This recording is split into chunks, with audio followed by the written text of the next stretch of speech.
breaking out of bondage. Listen, there are many ways in which you can break out of bondage, but today I'm going to give you one of the simple ways to do it, and that is just to simply do what? Change the atmosphere. Listen, the enemy will come up against you like a flood. In other words, he will bring attack your way, right? And when he attacks you, whether it's in your marriage, in your finances, in your health, in your children, right, on your job, however, whenever, when he brings attack your way, guess what? He also brings in his atmosphere. And the atmosphere of the enemy contains what? Fear, doubt, anxiety, worry, frustration, paranoia, sabotage, procrastination, right? Rejection. It brings all that stuff in that is contrary to God. And what the enemy is doing, he is wanting you to breathe in his atmosphere. Why? Because if you breathe in the atmosphere of the enemy, then that's his way of keeping you focused on the attack, which means what? You will be seeing it with your physical eyes, hearing it with your physical ears, feeling the false of the feelings of that attack, and you'll stay focused on it instead of you realizing that what? God has already delivered you. That God has already made a way out of no way. Why? Because God says everything works together for the good of those that love who? That loves him. God also says what? That with his knowledge, he will deliver the what? The just. God said he will be with you in trouble and will deliver you out of trouble. And when he pull you out of trouble, the enemy, the wicked, will then take your stand, right? Exactly. God has already brought deliverance to your household, to your marriage, to your finances. Who cares you don't see it with your physical eyes yet? Who cares you haven't heard the words of the doctor that you're healed yet? Who cares? What report are you going to believe? You got to stop breathing in the atmosphere of the enemy. You got to create your own. What do I mean by that? You remember Paul and Silas? I've talked to y'all about this before. Paul and Silas was spreading the word of God, and they ended up doing what? Getting put in prison. Yes, they were beat badly, almost half to death, yea, about dead, okay? They were beaten, tossed into prison, and not just tossed into prison, they were also shackled, also put in chains while in prison. And not only that, they had guards posted outside of their jail cell to ensure that they would not escape. Now, I'm quite sure Paul and Silas could have breathed in the atmosphere of the enemy. And that's the atmosphere of what? Murmuring and complaining. That's the atmosphere of fear, of doubt, of anxiety, of paranoia, right? They could have chose that road. They could have chose to breathe in that atmosphere of the enemy, but they chose to create their own. How do you create your own atmosphere? By pulling from the truth on your heart, by pulling from that truth that's bound about your neck, right? And that truth is the word of God, and that's exactly what Paul and Silas did. They pulled from the truth of God, the word of God, and they began to do what?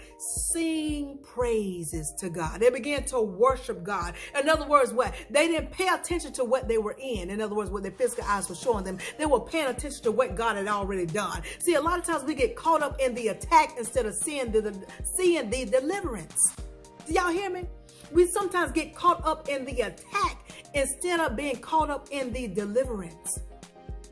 If the enemy can get you to stay focused on the carnal, in other words, what your physical eyes can see, what your physical ears can hear, the false of the feelings, then you'll never be able to see that God has already delivered you.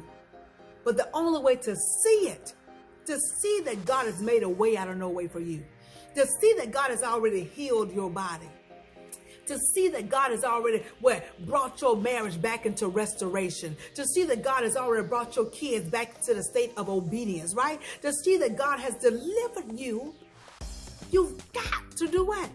Change your atmosphere. That's it. Just change the atmosphere. You got to begin to sing praises to God and worship him.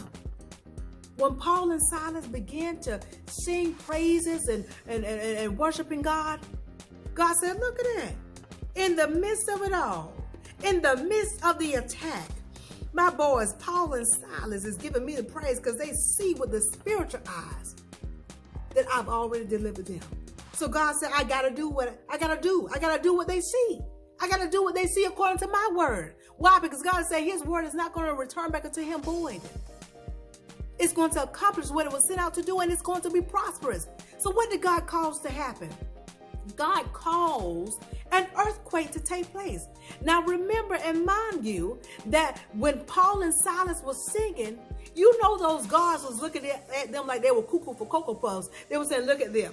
That's why you were in jail now, because you over there singing praises to God. You still talking about God, talking about the Almighty. And it ain't worked for you. Look where you at. But Paul and Silas just kept on saying, God, I praise you. Lord, you're worthy to be praised. You have already delivered me and made a way out of no way. I am healed. I am delivered. My marriage is on point. I am in love and I love myself. They were over there singing praises to God. They were worshiping God, regardless of what the guards was telling them and mocking them about. And lo and behold, God saw it, like I said. And God called forth an earthquake to take place. This earthquake was so strong, y'all, that not only did it cause the doors on the prison cell, the jail cell, to open, but it also caused the chains that they were shackled in to break loose. Now, let me tell y'all something. The ones that were in there with Paul and Silas, because there was other people in jail. It wasn't just 2 people in jail. It was many other people in there.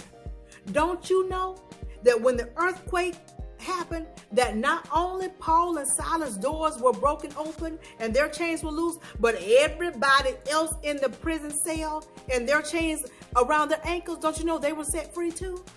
Yes, they were. What am I telling you? That those that are closest to you that's experiencing maybe not the same thing. See, they may not be in prison or in bondage for the same attack, okay? They may be under a different attack. But because you choose to praise and worship God, you're going to bring deliverance to those who are close to you. Are you hearing me? You hearing me? Are you hearing me? So not only will you be set free because of the praise coming out of your mouth, because of the truth that's coming out of your mouth, but your neighbor, your loved ones, your brother, your sister, your aunt, your uncle, your cousin, your co-workers, your teachers, your neighbors, the people at the grocery store, their shackles are going to be broken loose. It is. That's what's going to happen. I'm trying to tell you some truth. I am. And so what ended up happening? After the earthquake happened, the doors of the jail, the prison is burst open. The chains are loose. The guard wakes up out of sleep, realizing that there has been an earthquake. And immediately that guard said, I better kill myself. He got his sword and put up to his neck and said, I'm gonna kill myself because I didn't do what I was told to do. I didn't make sure that they didn't escape. Because what he thought, because he saw all the doors open on the prison, he just knew that Paul and Silas had fled. But what happened? As soon as he was about to slit his throat, Paul and Silas said, hey, no, we still here, bro. We still here. We just want to show you what a mighty God we serve. We know the order of operation. We know the order of law. We ain't just going to escape. We ain't going to do that. But you see what just happened and what ended up happening. The guard came to them and said, what must I do to serve a God that you serve? What must I do to have this same privilege that you have? What must I do? And they ended up taking Paul and Silas to bring them to their home, feeding them. Because I told you they beat Paul and Silas to death. They took Paul and Silas to their home, cleaned them up, gave them new garment, right? And said, show us, teach us the way. And their whole household became delivered, all because they were able to see the act of God through praise and worship, through changing the atmosphere. And what happened? They got word to say what? Set them free. They were a little late because Paul and Silas were already free. Matter of fact, they were free while they were in jail. Did you catch that? They were already free while they were in jail. While they were shackled, they were already free. Because the only way you can be free is what? Is to already know it. See, a lot of y'all are bound and in bondage because you think you're still bound to bondage. But when you know the word of God, regardless of what is on you, you know the truth. You say, I know it looks like I'm bound up, but I know I'm not. And therefore what? You're able to do what? Change that atmosphere. Paul and Silas just ushered in what they already knew from the beginning. And they ushered in their deliverance. They ushered in them breaking out of bondage by what? Changing the atmosphere. So change the atmosphere today by pulling from what's on the table of your heart. And that's the word of God. Know what God says concerning you, about how he will deliver you, about how he will heal you, about how he will make a way out of no way for you. Okay?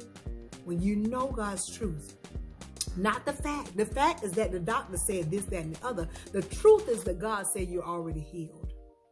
Not that you're going to be healed, you're already healed. Just begin to do what? Change the atmosphere by singing praises to God, by giving him thanks for what he has already done. Change the atmosphere and watch your break out of bondage. I hope y'all get it. I hope y'all got it. I hope it was good. I hope it was good. But if you didn't get the same, rewind it and watch again. But in the meantime, in between time, if you take just a little bit of what I'm telling you and apply to your life to the best of your ability, you won't ever have the mask smile. Why? Because your smiles will always be genuine. Be blessed, stay blessed, be blessed, stay blessed, be blessed, stay blessed. And remember what? Change the atmosphere. Y'all know what's coming.